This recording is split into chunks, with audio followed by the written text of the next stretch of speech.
Welcome to Crosswords, the podcast about practical Christianity. What does it look like to walk in Jesus' footsteps?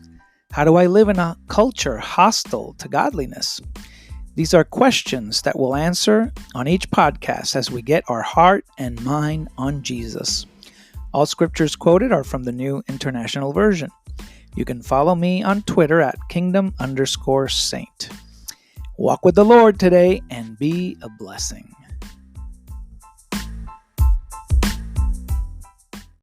Good afternoon, everyone, and a happy Mother's Day to all you mothers.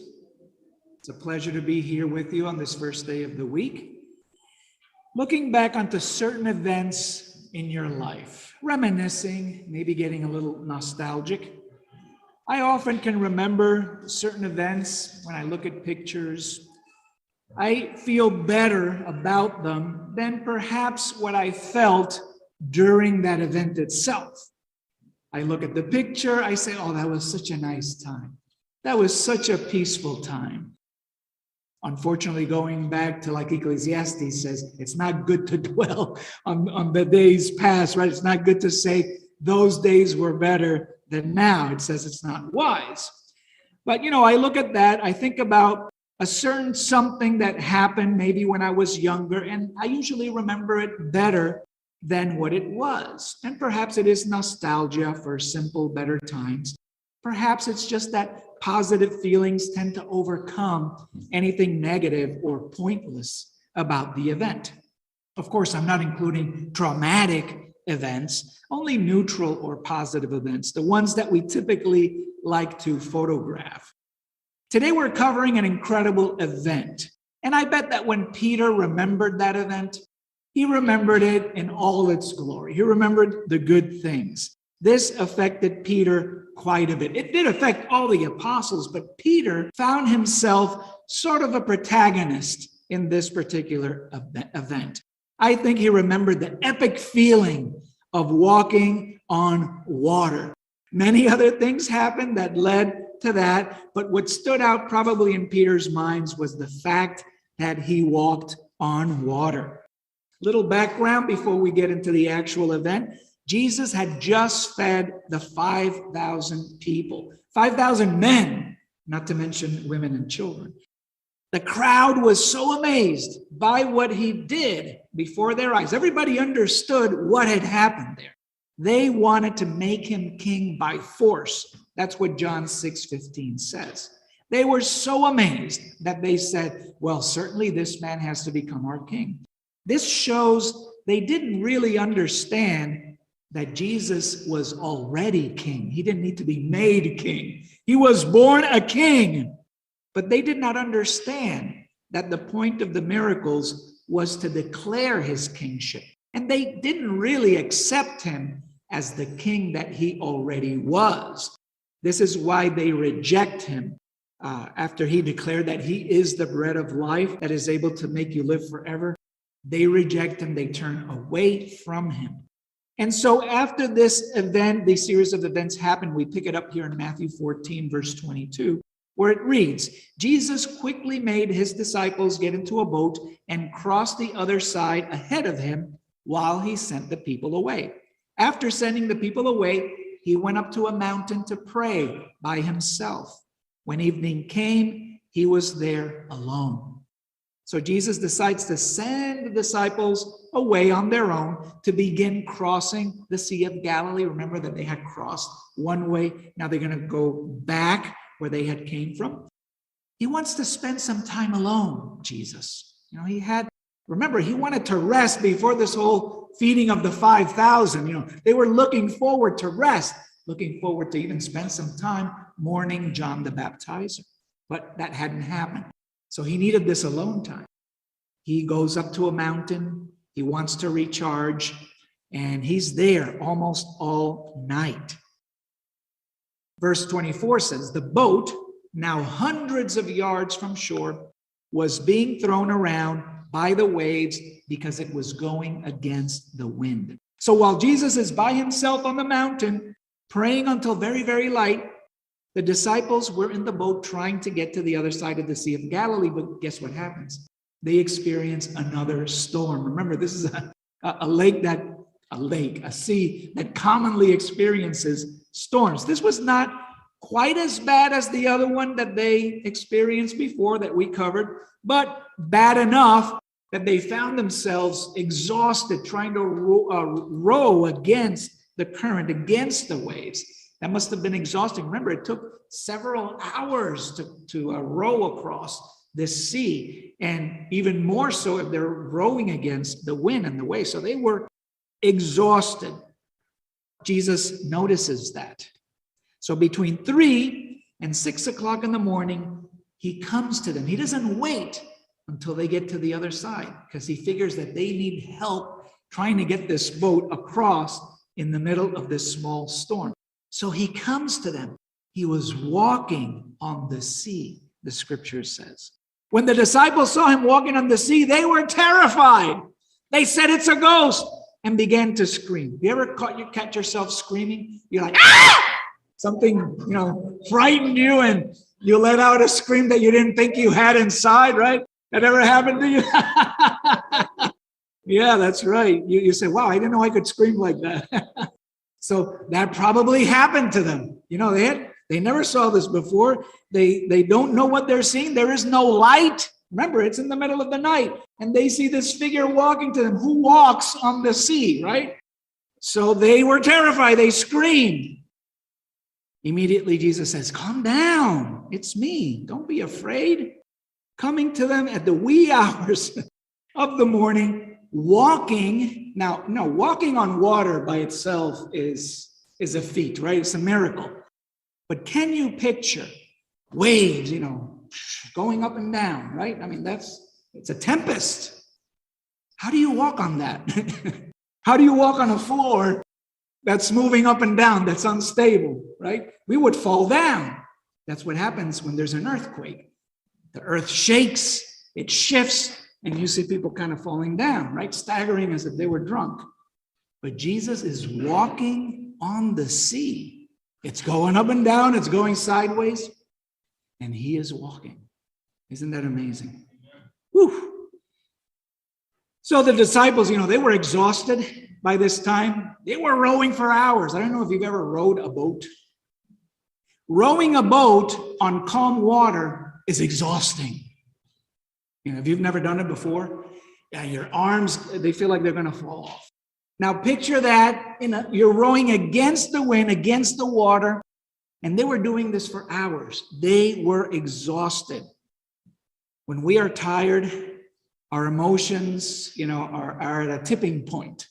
Anything will set them off. No wonder when they see Jesus, they scream, right? They're like, what is going on? It's a surprise. Trying to wake you up. Jesus is walking in the midst of the waves. This is an incredible thing. He is walking on water. They scream like frightened children. Had they learned anything from the previous incident in the storm, or even from the feeding of the 5,000? Remember, we're walking this in chronological order with them. Peter says, because he doesn't believe it's Jesus. I don't think he can see, right? I mean, it's raining, it's dark. This ghostly figure is there. Anybody would scream. I know I would scream. So Peter says, "Lord, if it's you, order me to come to you on the water." Jesus said, "Come." So Peter got out of the boat and walked on water towards Jesus. Now I want you to think of this amazing sentence. If you've ever been on a boat, would you ever reason, or would it be logical for you to, take a step out of the boat into the water? It's an anti-logical thing to do, right? Yet, this is an amazing thing. In the middle of a tempest, when it's totally dark, Peter does what doesn't come naturally to do. He steps out of the boat and he walks on water. Two incredible things. Because Jesus ordered him to. I think that Peter understood that if Jesus ordered him to do that, he would do it. Who can resist the order of the Lord. Lazarus couldn't resist it when he was dead. And Jesus says, "Come out, Lazarus." And he came out. No one can resist that order. Despite what we know happens later in this event, we cannot discount the fact that Peter walked on water. He did it. Jesus ordered him. He got out of the boat, which by itself is an unnatural thing to do. And he walked on that turbulent sea. But then something happens. We know what happens, right? He noticed something else. He takes his focus off, and he notices how strong the wind was. And that wind terrified him. He was not terrified by the fact that he was walking on water, but the wind somehow terrified him, made him afraid, and he started to sink. And he shouted, "Lord, save me!" So something interrupts this awesome feat. He loses focus. He was walking on water, man. And that's something we can relate to. You know, we are doing something great, something good, empowered by the Lord, and then we get distracted. Our focus turns away. We lose sight of the strength that we get. We become afraid, maybe. We start to think of other things. He saw the storm around him. He saw the wind. But wait a minute, wasn't the storm around him when he was getting out of the boat? It was going on all the time. But he just happened to notice it at that point. He gets his eyes off Jesus. That's what happens. And then decides that the wind and the waves are too much. He became afraid, not of walking on the water, but afraid of this tempest. You see, emotions usually take over. When we let our emotions take over us, what happens to our reason? It goes out the window usually, right? Remember from the lesson, Jesus calms the storm. I said faith is not an emotional response. Faith is a response of reason. Emotions are what makes us cowards, but reason can help us develop our faith. And it's not that we're trying to stop our emotions, okay? We are emotional creatures. We're going to react. We're going to let out a scream once in a while. We're going to become terrified. None of those things are going to stop just because you have faith. What we can do, though, is learn to control them and learn to channel them. See, Jesus expected them that by this time, they would have had some faith. At least Peter turned to the right person. "Lord, save me." He was that close to Jesus that all Jesus had to do was reach out. He was close. All Jesus had to do was reach out and bring him up. Let's pray that if we do lose all reason and become cowards, then we at least know whose name to shout during our time of peril, because he is close.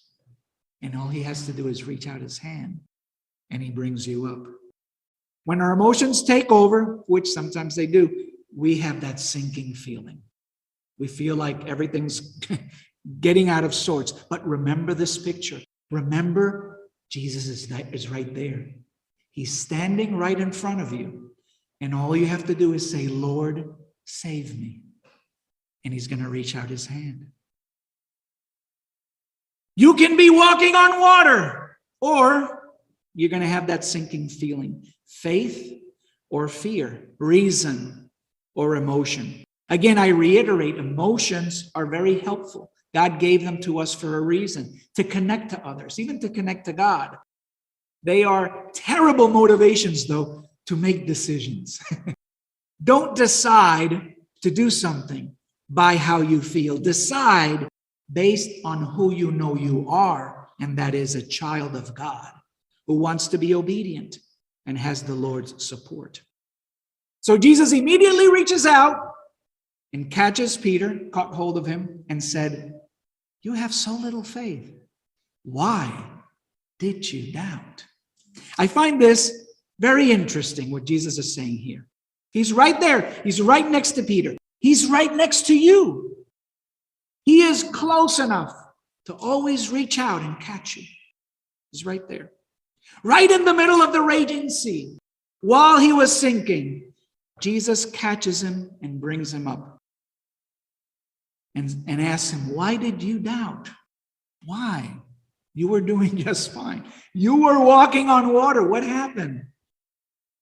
You know, even with his little faith, Jesus says, you have so little faith. But what's amazing is that with that little faith, what was he doing? He was walking on water. That gives me hope.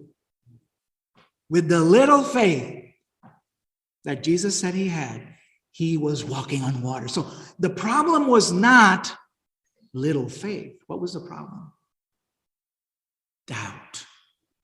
Why did you doubt? That's what he said. Why do we doubt?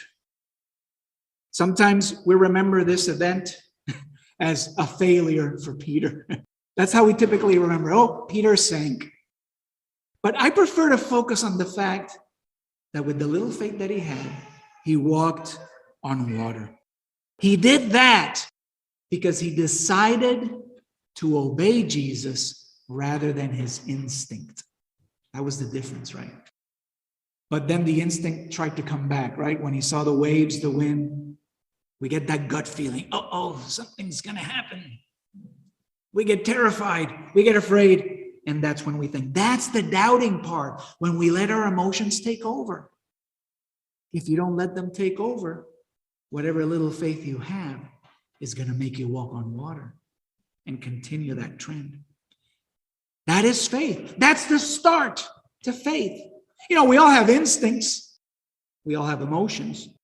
And our journey as disciples is to learn to overcome them, not to ignore them, not to store them away, not to sweep them under the rug. That's not it.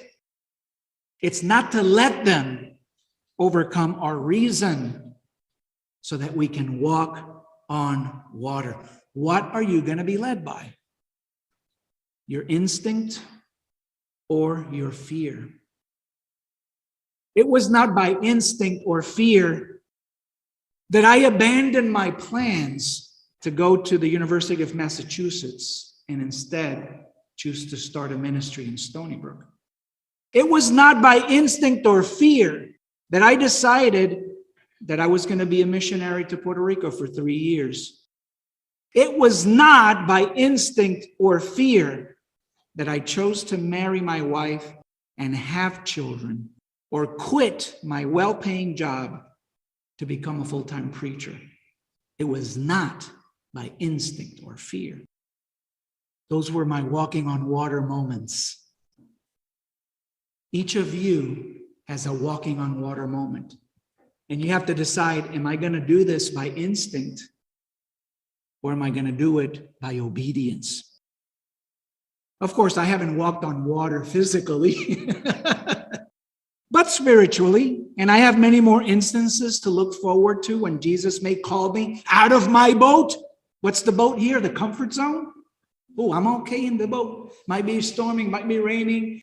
The waters are turbulent, but I'm in the boat. As long as I'm in the boat, I'm good. Jesus says, come. Step out of the boat. What are you going to do? No. Are you going to go by instinct? Or are you going to go by faith? I can list all the reasons why I did not want to do any of those things that I just told you. Many reasons. But none of them were by faith. My instinct and emotions were opposed to getting out of the boat. If I would have followed them, I would not be here where I am today. What have you done that was not by instinct or fear? How do you work usually? How do you operate? What's your MO? By fear? By gut feeling? That's the same thing as instinct. By shame? Are you shamed into doing something? And let me tell you, shame can have a long-term effect. You might still be working by shame, and you might say, I don't feel shame, but it's shame because of what you heard when you were a child. And it's affecting your decisions of what you're doing today. Shame, guilt, are those your gods? How do you make the big decisions in life? Are you walking on water? Or are you still in the boat? Have you walked on water? Have you doubted and have you sunk? You know, it is when we sink, perhaps because of our shortcomings and doubts, but it is when we sink that we get to experience the tender love of Christ as he catches us and draws us near to him. The Lord is close to the brokenhearted, the psalm will say. But if you don't step out of the boat in faith, you're neither going to experience the walking or the drawing near to Jesus. You have to be ready to fail and sink in order to grow in faith. When they got back into the boat, like it happened before, the wind stopped. The men in the boat bowed down in front of Jesus and said, "You are truly the Son of God." It was an event that deeply and profoundly affected them. All the disciples learned something here. Even though Peter was the one who was up front and personal, he chose the thrill of the experience right there. All of them saw what happened. All of them connected. They were all impacted by Jesus once more. But was it hitting home for them? Hadn't they already marveled at Jesus before and still had a hardened heart, as some of the other events list? You know, this is an event mentioned in a few of the Gospels. And in one of them it says, Jesus says, "Why do you still have a hardened heart?" That's what doubt causes. You know, it took Jesus dying on a cross for not only the disciples, but all of mankind to realize God is with us. And still mankind is having a hard time accepting that to this day, 2,000 years later. To believe that God is interested in us. He wants to dwell among us. He wants to restore us. But we tend to act like frightened fish, scurrying away when they see the hand of the caretaker. We too react in fear, in anger, in bitterness for our lack of understanding who God is and what he desires. Some say, "I don't believe in God," or "I don't believe God." Yet in their rage and frustration, who is it that they curse? Who is it that they pray to, even without realizing it? Who is it that they're addressing? Isn't it God? Who else could be accountable? It is God, after all, our Creator. All you have to do is reach out. He's there. God is there. He wants to lift you up, but you must want the same. You must want it too. And this gospel is the evidence that he is there ready to take you in. But it does take denying yourself to step out of the boat and meet Jesus right there in that raging sea. There's always something turbulent about the making of this decision. You know, decisions by faith come in turbulent times or in turbulent ways because it takes that stepping out of the boat. It takes that trust to get out of the comfort zone and meet Jesus there when he says, "Come." It takes obedience. That's the initial step of faith. Step out. But if you do it, you're going to walk on water. You're going to do what you haven't done before. You're going to walk toward Jesus, not away from him. And don't worry, if you sink, if you fall, he is going to catch you. That's what I learned from this event. You don't have to be afraid of failing. You know, that's one thing I can say about Peter. He was courageous. He didn't care if he was going to fall flat on his face. He did it anyway. And guess what? He walked on water. He did it. And Jesus was right there to catch him. How many of you are waiting to take this first step of obedience? This first step of participating in the gospel, becoming disciples of Jesus, being welcomed into the body of Christ. We have many new people here who have done it recently, and that feels great, doesn't it? That's very reassuring that you took that step out of the boat and you met Jesus. Take that step today. Become his disciple today. Show that you really have courage and that you're reasoning things out. You're not just reacting emotionally like an animal will do. Animals react emotionally. I'm not saying that to put animals down. I love animals. But human beings have been given reason and faith that can overcome emotional reactions. That's how we're different, right? And those are responses in faith. We want to help you get out of the boat. It's a tough thing to do. You need help. And so I invite you to pray after our services is over, to please come forward and pray with us. We're here to help you through these steps of faith. If something seems difficult to you, insurmountable, well, guess what? Together, we can huddle up and we can ask the Father to help you overcome whatever it is that you feel you can't overcome, so that you can take these steps of faith and be welcomed into God's family and learn to walk on water. So I invite you to come forward and pray with us after the services is over. And again, happy Mother's Day to all you moms. God bless you.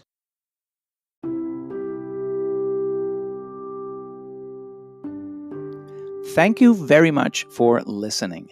I hope the Lord gave you insight into conforming to Jesus with today's message. I always appreciate feedback. You can send me your thoughts, musings, and comments directly through the Anchor app. You can also contact me on Twitter at kingdom_saint. Walk with the Lord today and be a blessing.